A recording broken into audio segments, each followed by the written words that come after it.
বউ সাজিয়ে আসার পরে জামাই আবদার করলো যে কাচ্চি বিরিয়ানি খাবে আমার হাতের।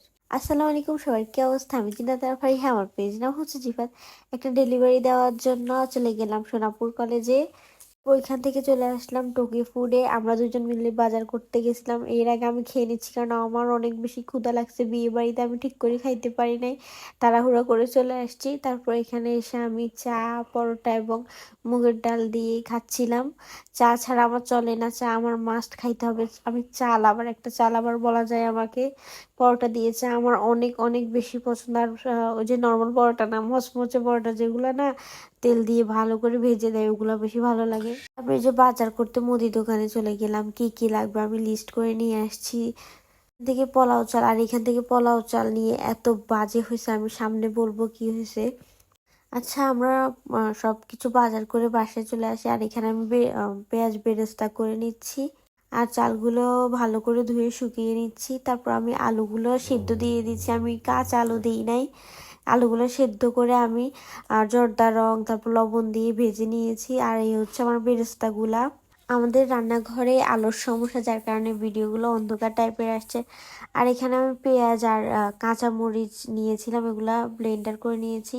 আর এখানে একটা প্রাণ দুধের সাথে ঘি আর কেওড়া জল, তারপর গোলাপ জল, এগুলো মিক্সড করে নিচ্ছি। তারপর আমি আলাদা করে মানে দুধ 1 কাপ আলাদা করে ওইখানে জর্দার রং দিয়ে দিচ্ছি। কি কি করব সামনে আছে। আর এখানে আমি একটা মিষ্টি দই দিয়ে দিয়েছি। তারপর পেঁয়াজ বাটা, রসুন বাটা, কাচ্চি বিরিয়ানি মশলা পুরো একটা দিয়ে দিয়েছি। টমেটো সস, সয়া সস সব কিছু দিয়ে আমি ভালো করে মিক্সড করে নিয়েছি। মিক্সড করে নেওয়ার পরে এখানে আমি মাংস দিয়ে দিয়েছিলাম। আর এখানে আমি বেরেস্তার তেলও দিয়ে দিয়েছি, কিছু গোটা মশলা দিয়ে দিয়েছি। এখানে আমি তারপর আলুগুলো যেগুলো ভাজছি ওইগুলা সহ মাংস সহ দিয়ে দেওয়ার পরে ম্যারিনেশন করার জন্য প্রায় 1 ঘন্টা রেখে দিছি। এই ফাঁকে আমি চাল বসাই দিছি।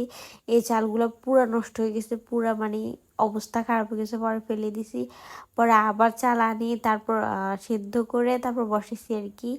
তারপর এখানে আমি ওই যে দুধগুলা রাখছি এগুলা আমি দিয়ে দিছি। তারপর বেরেস্তা দিয়ে কাঁচামরিচ দিয়ে এটার উপর আমি গুঁড়া দুধ দিচ্ছি। তারপর আমি চাল চাল ঢেলে দিচ্ছি আর কি। ওই যে পাত্রে কাচ্চি বিরিয়ানি করবো সেখানে আমি আলু বখরা, কিশমিশ এগুলো নিতে ভুলে গেছি। আপনারা এগুলো দিবেন, তাহলে টেস্ট আরো বেশি ভালো হবে। আর এখানে মাঝখানে গর্ত করে আমি এখানে আবার ওই যে জর্দা রঙের মিক্সড করা দুধগুলো ঢেলে দিব, যেন একটা কালার আসে আর কি। এই কারণে জর্দার রং আসে, তাহলে অনেক বেশি সুন্দর লাগে। আর আমি আটা দিয়ে কিন্তু এই কাচ্চি বিরিয়ানি বসাই না, আমি একটা গামছা দিয়ে এই কাচ্চি বিরিয়ানি বসাইছি। এতে আমার বেশি সুবিধা লাগছে। আটা দিয়ে বসলে আমার থেকে অনেক ঝামেলা লাগে আর অপচয় মনে হয়। তারপর আমি গ্যাসের চুলাতে একদম হাই হিটে 10 মিনিট রাখছি। রাখার পরে লো হিটে 1 ঘন্টার মতো রাখছি। তারপর হয়ে গেল আমার কাচ্চি বিরিয়ানি। আর কাচ্চি বিরিয়ানিটি কেমন হয়েছে আপনারা রিভিউ শুনুন। কাচ্চি বিরিয়ানিটা অনেক ভালো হয়েছে, আমি তো পরের দিনও খাইছি, 2 দিন খেয়েছি কাচ্চি বিরিয়ানি, অনেক ভালো হয়েছে আলহামদুলিল্লাহ। এই যে সাথে সাথে রিভিউ দিয়ে দিলাম।